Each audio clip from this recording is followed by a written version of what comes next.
Hello বন্ধুরা, আসসালামু আলাইকুম। লাজি রান্না করতে আপনাদের সবাই স্বাগত। আশা করি আপনারা ভালো আছেন। আপনাদেরকে তৈরি করে দেখাবো চিকেন মোমো।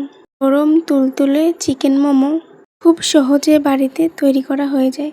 তো আমার ভিডিওটা প্রথম থেকে শেষ পর্যন্ত না টেনে দেখবেন। চিকেন মোমো তৈরি করার জন্য এখানে আমি একটা ময়দার ডো তৈরি করে নেব। এখানে আমি 3 চামচ ময়দা নিয়েছি,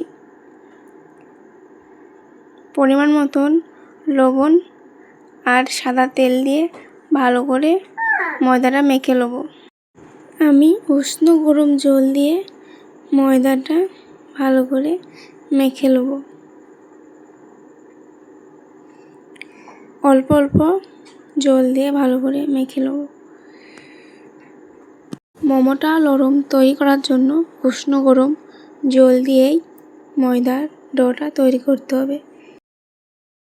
এখানে আমার ময়দার ডোটা তৈরি করা হয়ে গেছে। এবার আমি ঢেকে দেবো একটা সুতির কাপড় দিয়ে। মোমোর পুরটা তৈরি করার জন্য আমি এখানে কিছু উপকরণ নিয়েছি।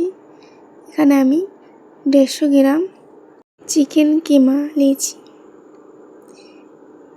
2 বড় সাইজের পেঁয়াজ কুচি, 4টে কাঁচা লঙ্কা কুচি, আদা রসুন বাটা। এখানে আমি দিচ্ছি তেল।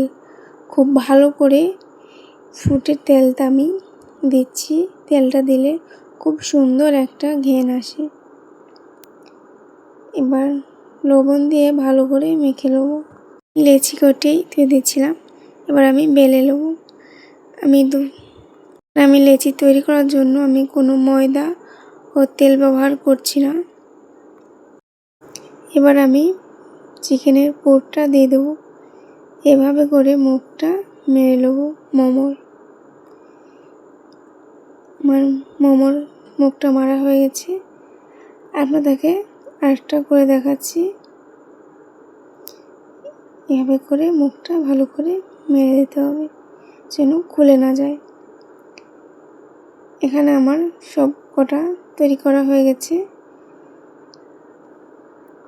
ভালো করে জলটা ফুটে গেলে তারপরে মোমোগুনি দিয়ে দেবো।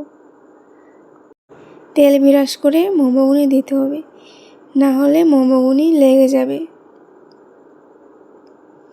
তা আমার মোমোগুনি তৈরি করা সব কটা হয়ে গেছে। যদি আমার ভিডিওটা আপনাদের কাছে ভালো লেগে থাকে, বন্ধুদের কাছে একটাই অনুরোধ, আমার ভিডিওটা সাবস্ক্রাইব করে দেবেন। আমার ভিডিওটা যদি ভালো লেগে থাকে অবশ্যই কমেন্ট করবেন, লাইক শেয়ার করতে ভুলবেন না। আশা করি ভালো থাকবেন। আমার নতুন ভিডিও দেখা হবে। আল্লাহ হাফেজ।